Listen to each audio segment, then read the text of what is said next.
Hello everyone, it's Jamal Thomas. Welcome to the Progressive Soapbox. Let me check my volume first. I hope everyone is doing okay today. I've been up since like 3 in the morning. I'm still kicking, still okay. So let's keep moving. I have a show coming up at 5 p.m. today with Laura Steiner. We're going to talk about the Sam Ronan thing. We're also going to talk about the thing with Donald Trump in North Korea. Both of those should be interesting. And Rachel Maddow. She wanted to talk about Rachel Maddow. So she's going to be on the show 5 p.m. today. That show should be awesome because Laura Steiner is a friend of the show. I love saying friend of the show.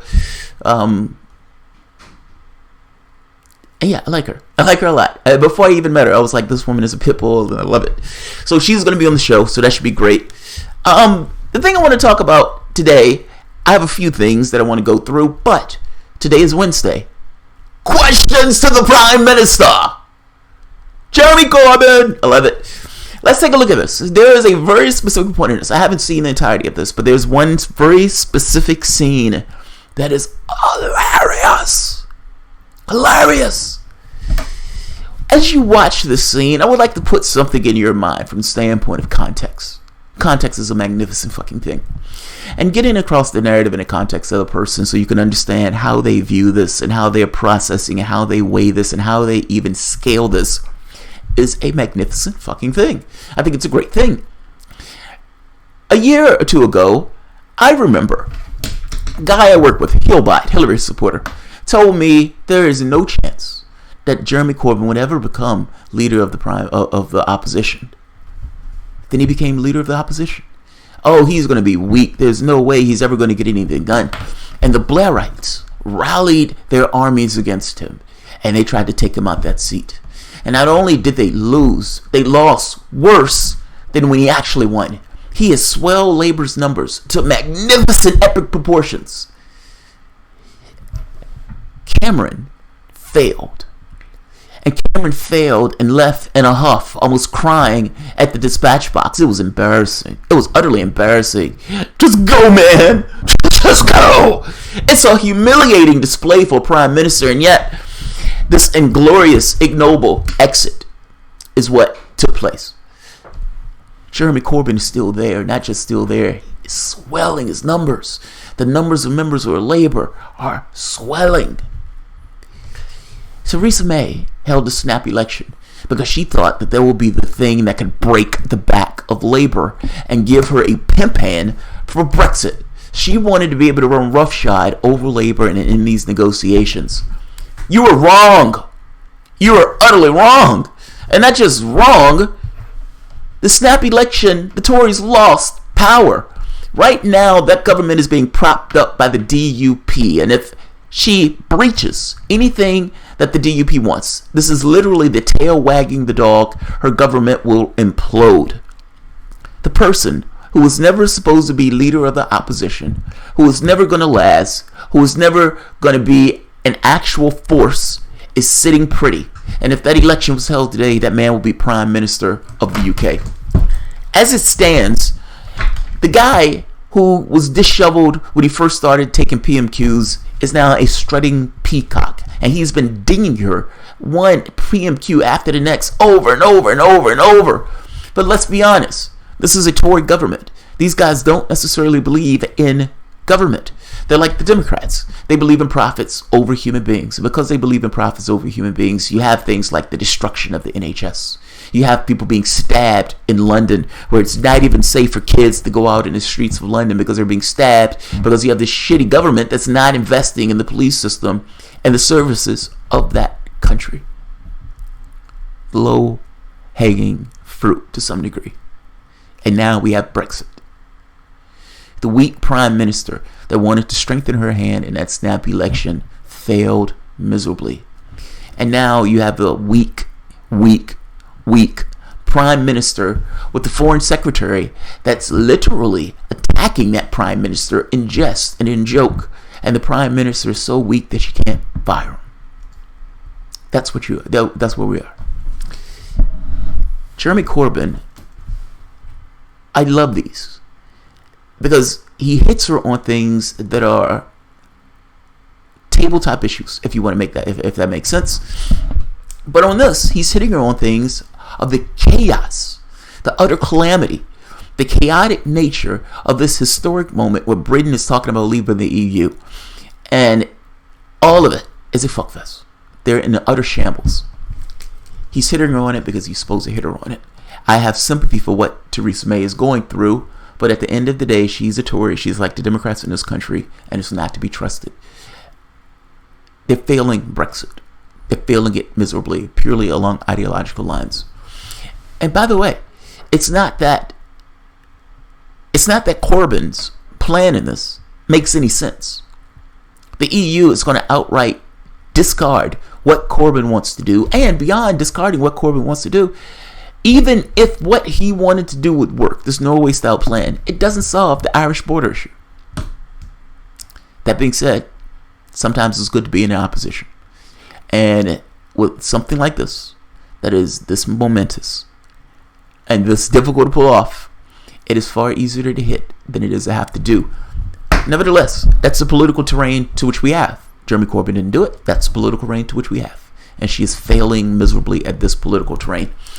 PMQs, Prime Minister questions. Let's hear it. There is one very specific point in this that is utterly hilarious, where he pokes fun at Boris Johnson making comments attacking the Prime Minister, saying that Boris Johnson, for all intents and purposes, that the Prime Minister should be more like Trump. The interesting part in this is look at Boris Johnson's reply when you see this. I'm going to play this out. I'm playing this a little bit further back because I want you to hear the chaos that's taking place from the standpoint of the Brexiteers versus the people who are in our administration that are looking for moderation. Moderates. I don't like moderates. I like people who know who they are. Nevertheless, let's take a look at this. This is awesome. Prime Minister's questions, or questions to the Prime Minister. Let's do it. Mark Harper. Mr. Speaker, one of the key reasons why people voted to leave the European Union was to get back control of immigration policy so that we could welcome people to our country based on their skills and their talents, not based on the country from which they are from. You can't stay in the European Economic Area, which we're debating later today, without continuing with free movement of people. So can I urge the Prime Minister to stick to our policy of leaving the single market, getting back control of our immigration policy, and not listening to the many Labour voices who want to continue with unlimited migration from the European Union? Can I say to my right honourable friend, I absolutely agree with him. The Labour Party used to say that they wanted control of our borders. Now what they want is free movement. We will take back control of our borders. Jeremy Corbyn! Thank you, Mr. Speaker. I wish the England team all the best in the tournament in Russia and hope it goes really, really well. This week, Mr. Speaker, is an England win. This week is National Carers Week, Mr. Speaker, and I want to take this opportunity to pay tribute to those thousands of usually unpaid carers whose commitment to family and friends too often goes unrecognised. Mr. Speaker, as the Prime Minister pointed out, tomorrow marks 1 year on the anniversary of the Grenfell Tower fire. I'll be meeting families again tomorrow at their silent march. But the sad truth and reality is that many of them are still waiting for the security of a permanent home 1 year on from that disaster. Mr. Speaker, when the Prime Minister met President Donald Trump last week, did she do as the Foreign Secretary suggested and ask him to take over the Brexit negotiations?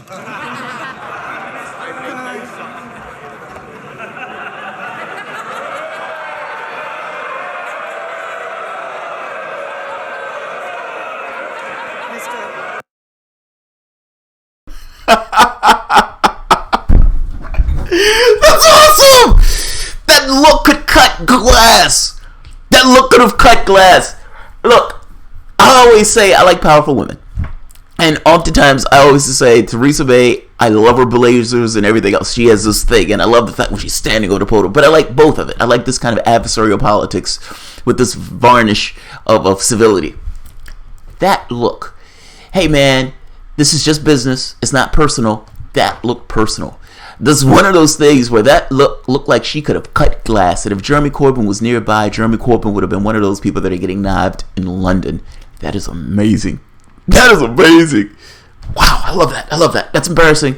And Boris Johnson, the foreign secretary, is sitting there laughing. He's laughing. How are you? You're not supposed to laugh at that, Boris. That's not a joke that you're supposed to laugh at. The leader of the opposition is dinging your prime minister. Your prime minister. You're a Tory. You're one of these people who was pushing, screaming at the height of his lungs about the gloriousness of Brexit and what that could be. And then when it was the opportunity for you to take the prime ministership and be in the race, you bowed out. I remember this shit. You bowed out. When Theresa May took over, she dragged you and pulled you into it because she figured that if you were going to be one of those people who was screaming for it, then you should have some part in the implementation. Others may have forgotten that you were one of those Brexiteers that was in the running for the prime ministership and bowed out. I have not. Like Batman, I watch. The idea that you say that your prime minister should act more like Trump is troubling in at least treasonous in somewhat of a low-level way, but unfortunate at the very least. You're not supposed to laugh at it, Boris. It's funny, I get it. You're not supposed to laugh at that. Yeah, she certainly didn't think it was funny. Let's keep going. I love this.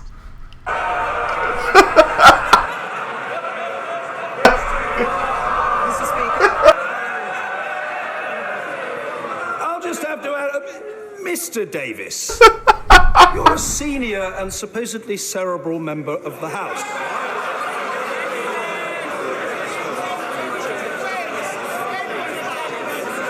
Well, in a leap year anyway, you must attempt to recover your composure, man. I'm worried about you, and I'm worried for you. The Prime Minister. Thank you, Mr. Speaker. On the Brexit negotiations, I might remind the Honourable Gentleman, that before December, Labour cast doubt on whether we would get a joint report agreed. We did. Before March, he cast doubt on whether we get... By the way, wait. I need to make one intro, and I hope let me make sure everybody can hear this. All right, good. They can hear us. Good. Balthazar, how many paychecks does it take? How many Rachel Maddow paychecks does it take to light a light bulb? Russia watch, H Bomber Guys election watch 2017 video. It will blow your mind. I will check that out, Balthazar. And what she did in that last video was abysmal. Look, the Tories are not completely wrong in their criticisms of Labour on this. They're not. I don't like Theresa May, so do not misunderstand me. But they're not completely wrong. How on earth are you going to remain part of the single market and not abide by the single market's rules? That's what I don't get. I understand saying that that's what you want as a negotiating position, but that negotiating position is cherry picking. And that cherry picking is the same thing that you accuse the Tory government of. The truth is, there is not a real solution per se that is palatable to the UK for the Irish issue, the Irish border issue. That's the first point. And the second point is, there are certain rules associated with being a part of the single market. You can't have it both ways. It is easy, much easier to be on part of the opposition, which in an odd way, I'm somewhat glad that Jeremy Corbyn, I gotta be honest, is somewhat in the opposition on this. Not because I want him to be the opposition, I want him to be the prime minister. I don't know a solution to this particular issue, and it is much easier to attack on this issue than it is to defend on this issue.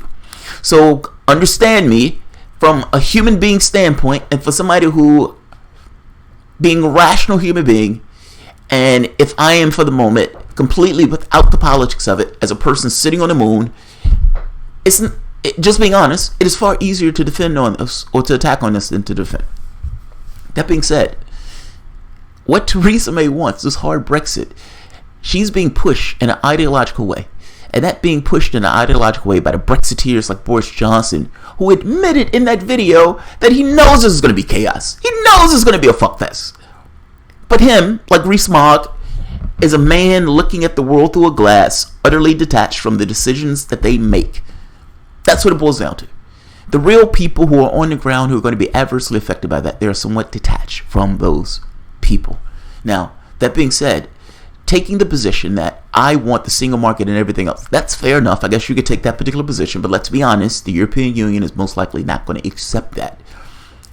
Here's the other point, and I'll get back to the PMQs. The European Union has a vested incentive in making Britain pay, to make Britain hurt.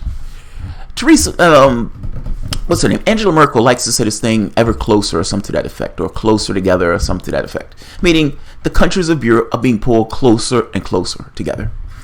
The problem is you have places like Italy and the UK, and maybe even at some point Greece, based on the things that have happened, I would imagine they put a lot of bad will, who may be pulling away, not ever getting closer. Britain is not going to be given accolades and pat on the back for leaving. It creates a bad precedent. Meaning the European Union has every interest in the world in making Britain suffer. So the very next person or very next country that decides they wanted to leave will also look at Britain and be like, ugh, this didn't work out well for them. I'm not saying that's what they will do. I'm saying they have somewhat of an incentive to do that. They're not necessarily going to pat you on the back because you're leaving. If anything, they want those countries to be closer together as a part of a union, nor do they want to create a positive incentive on countries that are deciding to leave the European Union. They're not going to give you breaks, Britain. That's my point.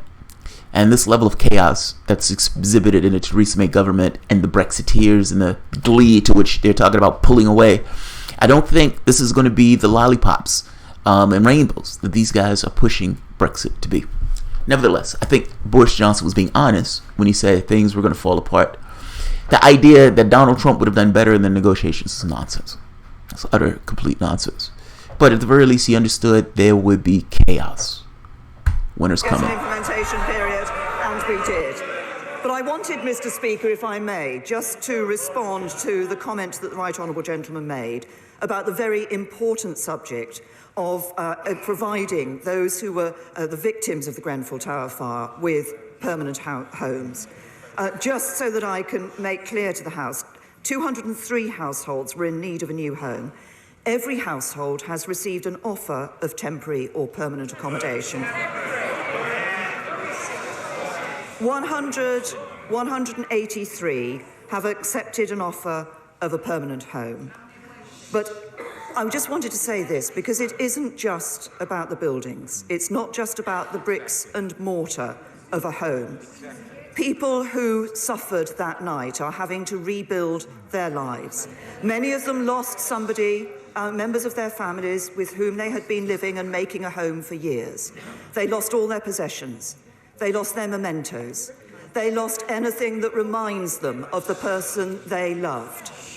When they move into that new home, they will be restarting their lives. And I wanted to pay tribute to all the victims of the Grenfell Tower fire for the strength and dignity that they have shown.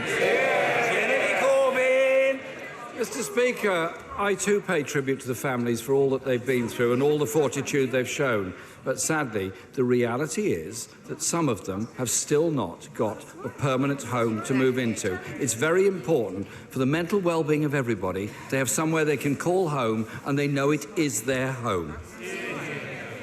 Mr. Speaker, last week the Prime Minister confirmed we would leave the European Union in March 2019 and the transition would end in December 2020. But we now know the government is working on the basis that transition could continue for a further year till December 2021. Could you be clearer today? Which December are we talking about? No, the Right Honourable Gentleman is quite wrong in his the way he has put this to the House, so let me be clear to the House. I think what he's trying to talk about is the backstop arrangement that we have agreed. Let's be very clear what this backstop is. I don't know what Theresa May is going to say here, but I've reviewed a lot of reporting on the backstop thing. Her government almost imploded over that. Davis, the person who I think God, I can't think of his name, Speaker of the House, had to calm down because Davis was jumping out of his seat or whatever. He was about to leave Apparently, he had threatened to leave like 5 times. And he threatened to leave because the Brexiteers couldn't get along with the people who were less inclined to be part of the Brexiteers. I think the Foreign Secretary, Boris Johnson, in his own words, said that the Treasurer was fundamentally a Remainer of some sorts, essentially putting a knife in that guy. Let's take a look. I'm curious what she's going to say on the backstop. At one point, the reason he was going to leave because the backstop ended up being in this kind of in perpetuity. We would just follow the rules of the European Union if we can't come to some agreement.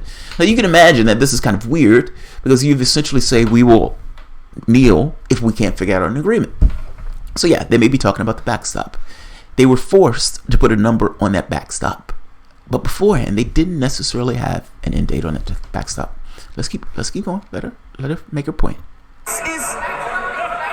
This is an arrangement.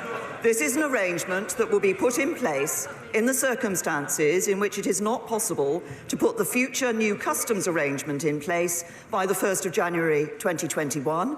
And it is there to ensure that if those new customs arrangements are not in place, that we are able to continue on the basis that there is no hard border between Northern Ireland and Ireland. That backstop is necessary because they're not going to have a solution to the Northern Ireland border thing. This is what I mean. There is no solution, at the very least under the model to which they're working, for the Northern Ireland-Irish border issue. The technology that these guys are talking about does not exist. It doesn't exist. And they're pretending as if they're going to magically create it between now and then and within a year. It doesn't exist. Everybody that I've seen have made the argument that it's not going to work. The only people who are screaming at the top of their lungs that it's going to work are Brexiteers that I've seen. I don't have absolute knowledge. I'm not Thanos. But we expect we are working to make sure that the future customs arrangements overall deal with the issue of ensuring no hard border between Northern Ireland and Ireland. We don't want the backstop to be necessary. We are working to ensure that we can have our future customs arrangements in place on the 1st of January 2021. Enemy Corbyn! Mr. Speaker, I'm not really sure whether it's a backstop or a backslide that she's talking about here. Last week I asked the Prime Minister, and I'm sorry to bring this subject up again because it's probably quite painful for her, but when is the government's Brexit white paper going to be published? Because she did say it would be published before the June EU Council summit. Is that still the case? No, I didn't actually say that. I said the white paper would be published, and we will be publishing it. We will be bringing ministers together. Just calm down. We will be bringing ministers together after the June Council, and the white paper will be published thereafter. Mr. Speaker, it gets ever more confusing because at the weekend, the Cabinet Office Secretary told the BBC that it would not now be until July. Can I offer a solution to her? Instead of worrying about this white paper on which the Cabinet would have to agree, how about making it a green paper in which all their disagreements are in the open and we can all make a comment on it? But if the government does not, Mr. Speaker, as looks likely, have its detailed proposals ready for the June summit, surely the Prime Minister can't be going to Brussels without anything to negotiate on. So is she going to seek a delay to that summit while the government decides what its position actually is? Perhaps I could just help the right honourable gentleman. The June European Council is not a summit about the Brexit negotiations. There will be many issues that the European Union leaders will be discussing at the June European Summit, including the important issue of sanctions against Russia. I will be pressing to ensure that we maintain sanctions against Russia because the Minsk agreements have not been put in place. And indeed, I think there are some areas where we should be enhancing that sanctions regime. He says that my right honourable friend, the Chancellor of the Duchy of Lancaster, said that the white paper will be published in July, and that's different from what I've just said. I have to say to him, after the June European Council is July.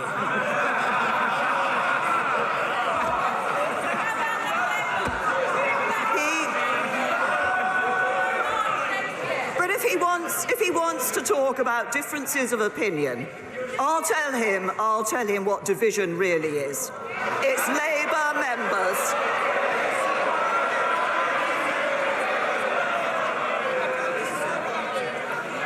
It's all very well the deputy leader pointing like that.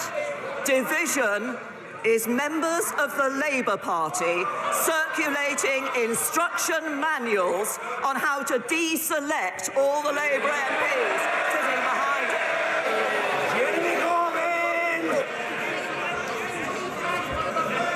Mr. Speaker, you've got to face the fact there may now be a meltdown.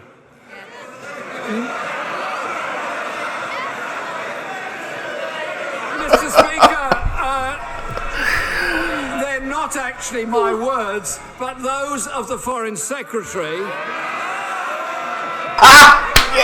Even as his fellow cabinet ministers are preparing people for the government's negotiations, which he clearly thinks are going to end in disaster.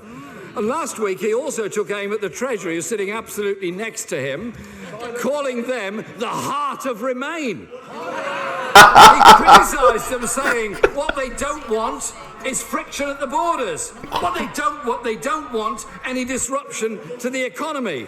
So does the Prime Minister back the Foreign Secretary in wanting more friction and more disruption to the economy? Let's talk about the positions on.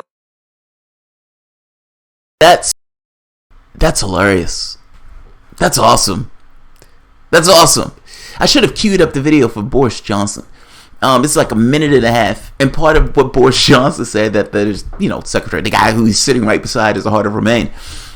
And they show the video with them sitting side by side. And Corbyn is making this point. Which one do you agree with? Boris or the guy who's sitting beside Boris? Which one? I love this. Let's see where she goes. She's not going to answer that, by the way. She's just going to attack him. Let's see where it goes. On this issue. Labour said they wanted to do new trade deals. Labour said they wanted to do new... Order. I want to hear both the questions and the answers. And as the record shows, I don't require any assistance in this matter. As the record shows, that will always happen, however long it takes. And there's a lot of noise and much gesticulation from members on both sides of the House. But I want to hear the questions and I want to hear the answers. The Prime Minister, we're grateful. The honourable member for Bolsover is absolutely right. We're in government, not Labour.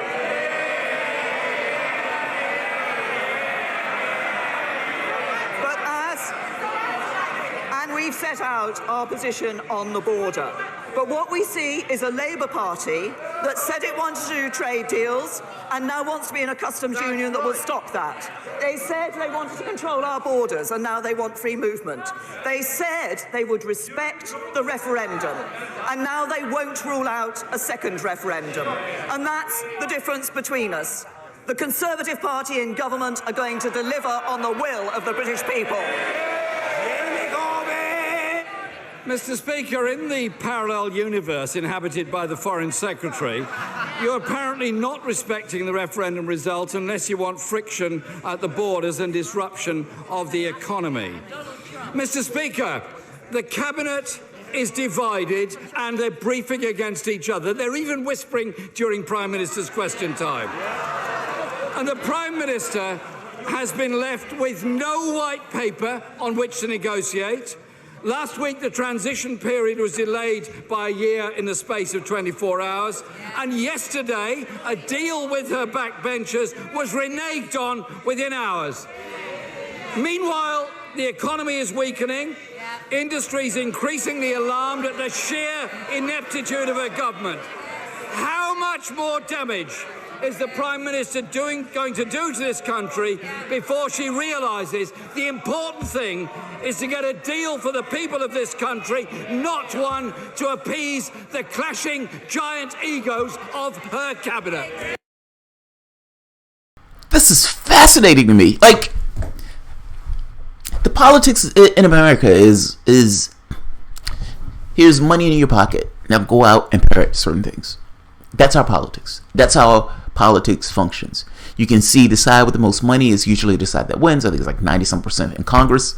The presidential election is slightly different, but for all intents and purposes, if you want to know what the people are going to do, look who's putting money in their pockets. Usually they lean towards the side of cash.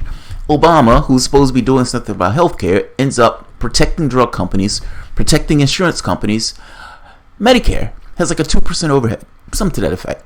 Whereas insurance companies, he had to force 30%.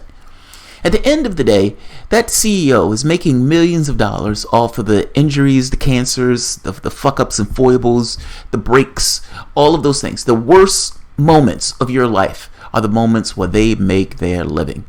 And us, as a society, can come back and say, maybe we don't necessarily want to do this. We don't sell babies.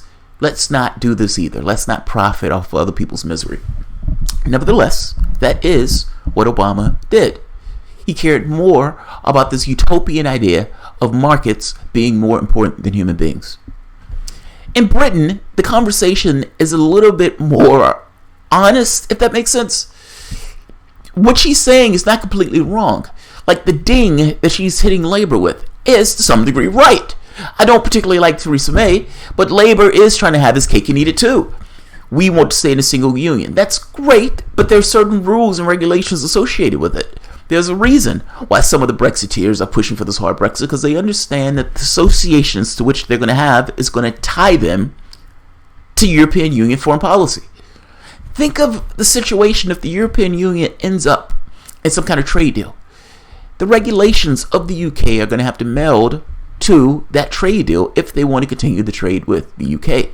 I'm just making this point that the way they're dinging them is not fully wrong.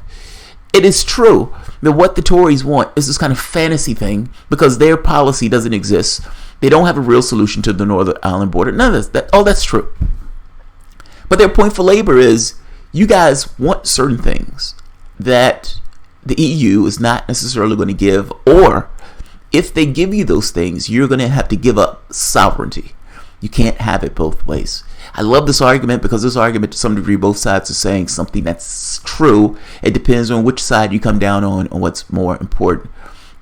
She has staked her prime ministership to some degree that people in the country are more interested in leaving as opposed to people being more interested in tamping down the damage. It's an awesome conversation. Let's let them keep going. I love this. Fucking love it. It's the Labour Party and opposition that are trying to frustrate Brexit.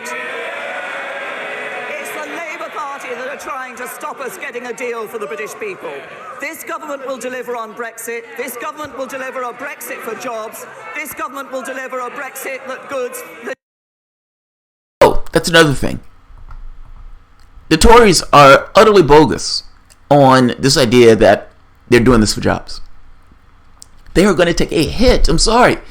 Again, I say this as someone who is sympathetic to the Brexit thing, especially after watching Greece. I get this is throwing a brick through the door of the establishment or window of the establishment. I get it. I agree. Mark Blythe, agreed. The catch here, though, is this will adversely affect jobs. It is laughable to believe that you're going to pull away your ties to the European Union and find those ties somewhere else, meaning in other deals and other trade with other countries and everything else. That's laughable. You can look at the pound. Look at what some of the companies are. When Rees-Mogg was confronted on that radio show, and Rees-Mogg had no answers to that guy who was asking him straightforward, practical questions on, you are going to get businesses destroyed and killed. The European Union right now was telling companies, if you're getting parts from Britain, you need to find somewhere else within the European Union that can get those parts, because Britain most likely will be at that point outside of the European Union, and you may either suffer a tariff if you can get those parts at all. Let's stop pretending as if you're not going to adversely affect small business, and this is going to be a great thing for jobs. Let's keep going. That is good for Britain. And if he wants to talk about the economy, the last Labour government left office with 500,000 million more people out of work than when they went into office. What's happened under the Conservatives? We have seen nearly 500,000 more people in work just over the last year. That's Conservatives delivering on a Britain that's fit for the future. And I've heard that the Right Honourable Gentleman is trying to organise a music festival, Labour.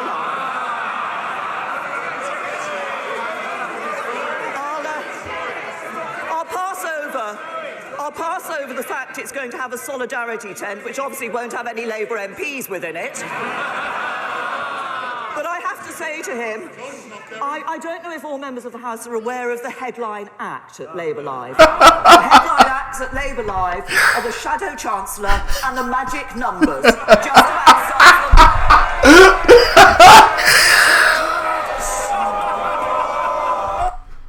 Oh, that's hilarious. That's hilarious, man. The Prime Minister always gets the last. It's like, just putting this knife in. But let's be honest. She got the stuffing beat out of her. Thanks, Boris. Good looking out, Boris. Look at out, Boris Johnson. You've allowed your Prime Minister to get the stuffing beat out of him. That's awesome. That's awesome. That's awesome. Bernard Foster, thank you, Bernard Foster. You should try comedy, Jamal. The video you made for City Council Democrats, I was dying laughing. Seattle City. Really, I don't think I was trying to be funny on that video. I think I was more annoyed than anything else. I think I was more annoyed by it than anything else. Those guys are goddamn cowards. Yeah, those guys are cowards. Look, I love Prime Minister questions. Yeah, I love PMQs, man. I love PMQs. She's right. Jessica Dim's Labour. She's referring to the equivalent of corporate Democrats. Jeremy Corbyn leads our version of the left progressives. Here's the thing, though. But she's talking about Blairites. Like, I understand you can ding the last Labour government for stuff. And what she said sounds a particular way without context. Have you ever heard the slogan, sad man of Britain? Of Europe. Sad man of Europe. It was talking about Britain having this kind of depressed economic output as opposed to other parts of the European Union.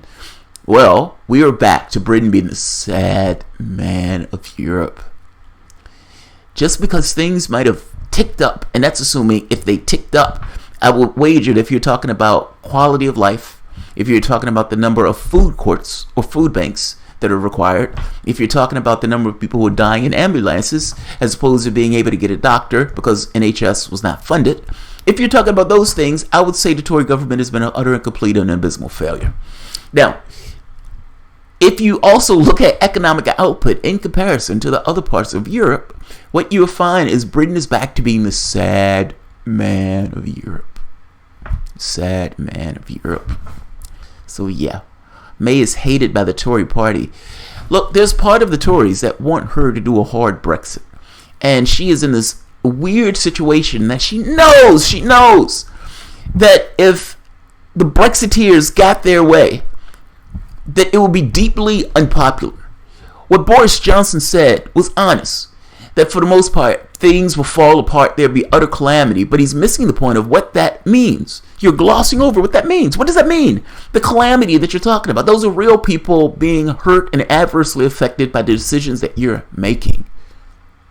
Theresa May is not stupid enough to put Boris Johnson in the lead on this, and she's not wrong for putting a muzzle on him. She's not wrong for at the very least trying to modulate what's taking place. Darryl Levitt, Jamal is listening to too much Blairite media. He needs to get Galloway on here to talk about Brexit from the left. I understand Brexit from the left. I love Brexit. I love Galloway. And by the way, love Corbyn. Fucking love Corbyn. But just because you like something doesn't necessarily mean you can't criticize them, especially when what they're saying is a certain lunacy. Look, you can like Corbyn and accept that what Corbyn is doing is somewhat a political tactic of sorts. And why wouldn't he? He's a politician. It doesn't necessarily make what Theresa May is saying any less ridiculous. But it is somewhat, to be honest and fair, when you're listening to what they're saying, you're analyzing what they're saying, to get this idea of, is what they're saying true about X and Y? And if so, is there more context that can be added to it? Look, the argument that Galloway has made, because I love Galloway, for Brexit, boiled down to what he called, I think he said Tony Benn, this idea. And his point, the point that Galloway would make is when he saw Greece, that was the last straw. That the things that Corbyn would like to put through from the standpoint of Britain would not be possible in a European Union. So they were pulling away. You've mistaken my perspective on this as being against Brexit. I'm not for or against Brexit. I am neutral towards Brexit, believe it or not. But I have concerns. And anybody who's looking at this in a way of looking at actual human beings that will actually be affected by this should have concerns. Corbyn and Galloway were the apprentices of Tony Benn. Right, yeah. Yeah. I know. I like your mind, man. Troll toast and thank you, man. I appreciate it. Let's be humans. Yeah, right there first. Galloway supports Corbyn. Yes, he does, full-throatedly, and so do I. You haven't seen my videos. I'm screaming at the top of my lungs, Jeremy Corbyn! Jeremy Corbyn! Yeah, love Corbyn. Sick man of Europe. That's it. May is hate. Yeah. It's true, May is screwing it up on purpose so that we never leave the EU. See, I don't know if she's screwing it up on purpose or if there's not a solution. Like, for example, if May said, look, we're just going to give Northern Ireland away. We're going to give it to Republic of Ireland. Hands off. We're going to do this because that allows us to essentially do what we want to do to keep our borders. Problem solved. They will never do that. No prime minister is going to preside over the breaking up of Britain in that way if they could help it. So the question becomes, what's the solution? This idea that she's screwing it up on purpose, what's the solution? Corbyn is boss. Corbyn is fucking awesome. Jamal, do you know Theresa May is a Hillary Clinton of the UK? Yes, I do. Yes, I do. I say it all the time. Yes, I do. Both parties have blocked a third party for decades. Troll, Tulsi, and DSC is the worst. Yes, they are. Why are you defending Hillary Clinton of the United Kingdom? Daryl Levy. What are you talking about defending? Being honest is not the same thing as defending. Being honest is just being honest. You're looking for political hacks. You're on the wrong channel. You need a real border in Ireland. Bernard Madoff. You can't have a real border in Ireland because part of the reason that they were having the troubles in the first place was because of that border. The whole Good Friday Agreement, in part, is based on not having a border in those countries. What I would tell you is the European Union is not going to allow any settlement that allows Britain to go back to where they were from the standpoint of the terrorism that was taking place or the conflict that was taking place between Northern Ireland and the Republic of Ireland, or Britain and the Republic of Ireland. I don't know the solution to this. I'm a Brexiteer, much of the disdain and horror of all my friends. Kinky. So here's the thing. I understand wanting to have sovereignty. Like, I utterly get it. I'm not against it in the least. And if it's one of those things where if Britain wanted to put through its left-wing agenda, that they will be crushed on it, then yes, leave. By all means, leave. But you also have to take into account what that means. And you have to be honest about what that means. And if what that means is a lot of people are going to be hurt, you need to be honest about what that means. Lying about it is pointless. The idea that Boris Johnson is going to be saying stuff behind the scenes when you know people are going to be hurt by it is problematic and troubling, to say the least. But nevertheless, the signs were there where you could see it. So I don't fault people for Brexit, nor do I think people are bad for Brexit, if that makes sense. I am morally neutral. I'm neutral to Brexit. I am not neutral to some of the chaos that may befall it. Does that mean I think they should have a second referendum? No. Brexit means Brexit. You had your referendum. Get on with it. It's killer now. Say what I say while you look at it. That's funny. Lack of freedom. Political hack. Jamal, I'm not looking for a political apology. Yes, you are. I apologize for political misunderstanding. Get Galloway on the show. I would love to have Galloway on the show. Open my eyes to what? I don't know what you're talking about. Yeah, I would love to have Galloway on the show. Galloway is fucking amazing. It's funny.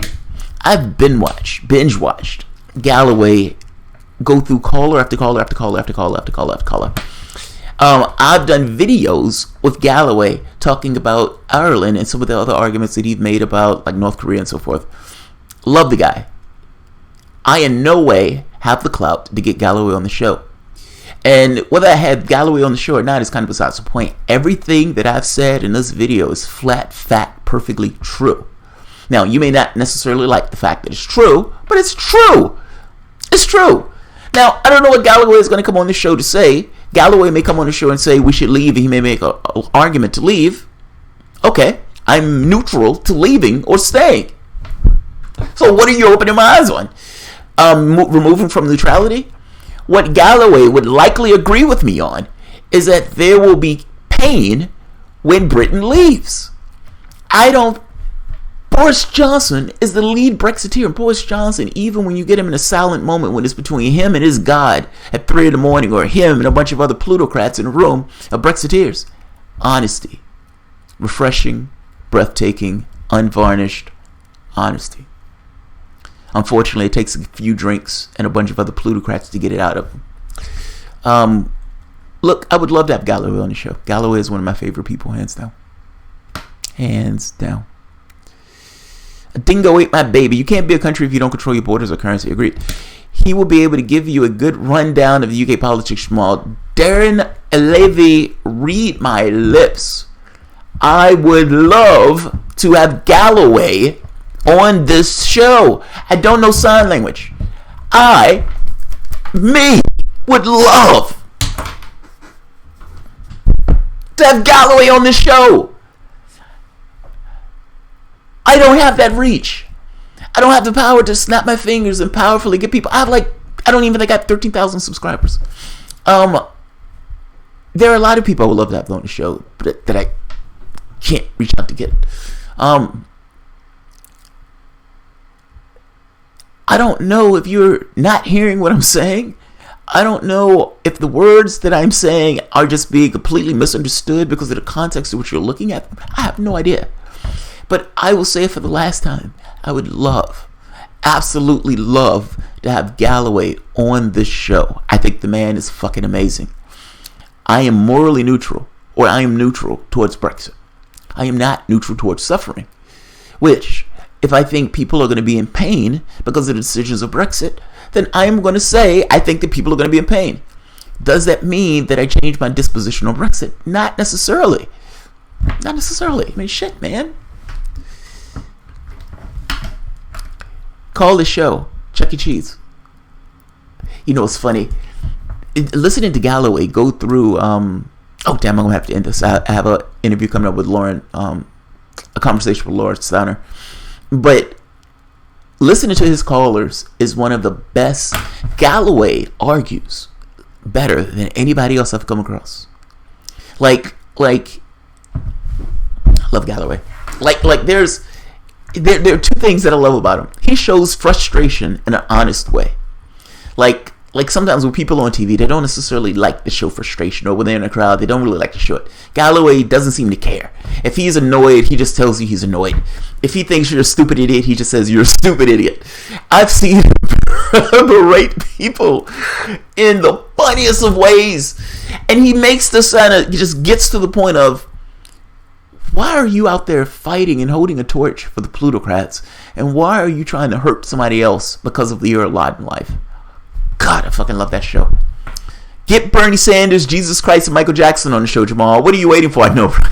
I know. Does he not get what I'm saying? I mentioned him and Jimmy Dore when I called in the Galloway show. Oh, I see. Joe told me that. No way, seriously? I'm going to email him. Darren, I am going to email him. And I'm going to say, Darren Levy told me to email you, Galloway, and I want you on this show. Darren, I'm sorry. I didn't realize it. He isn't powerless anymore. He's like Cynthia McKinney. Oh, I see what you mean. Do you agree Scotland needs to get out of this corrupt union? Oh, JD. Oh, man. I don't live there. I'm uncomfortable. No, I don't. I'm sorry, I don't. I'm deferring to Galloway on this because, for obvious reasons. But He makes a compelling argument. I've heard him argue this case about Scotland, that this idea that Scotland is somehow better off outside of the Union.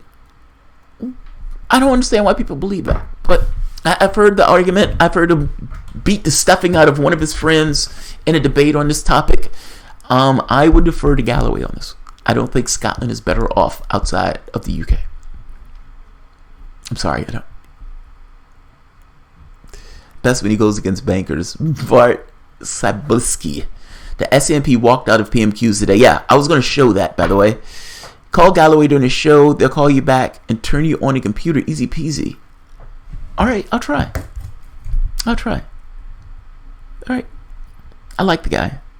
I mean, I respect the shit out the guy. Like, it's one of those things where I love argumentation. I love the way people use words in order to try to get things across. And I greatly dislike hypocrites during arguments. Like, if one person is doing something, be honest about it and saying, yeah, that person is doing it. I have a hard time engaging with people when they're not doing that, and I can bump heads with people and be perfectly okay with bumping heads. I have a guy, Israeli, calls on the show. I completely disagree with his position, but he's honest about his position, and he is unvarnished in what he says about his position. I can deal with that better than I can deal with somebody who I think is being coy, was fucking around. If you get my point. I like the way that he's unabashed in the way he makes his points and the way that he argues. And he does so in a way that is amazingly good.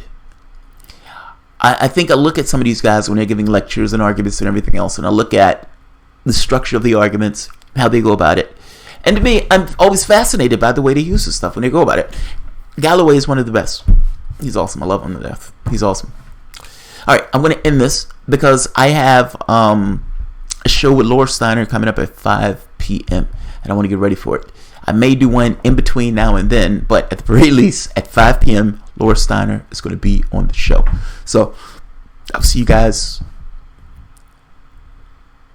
shortly. There may be 5 minutes. It's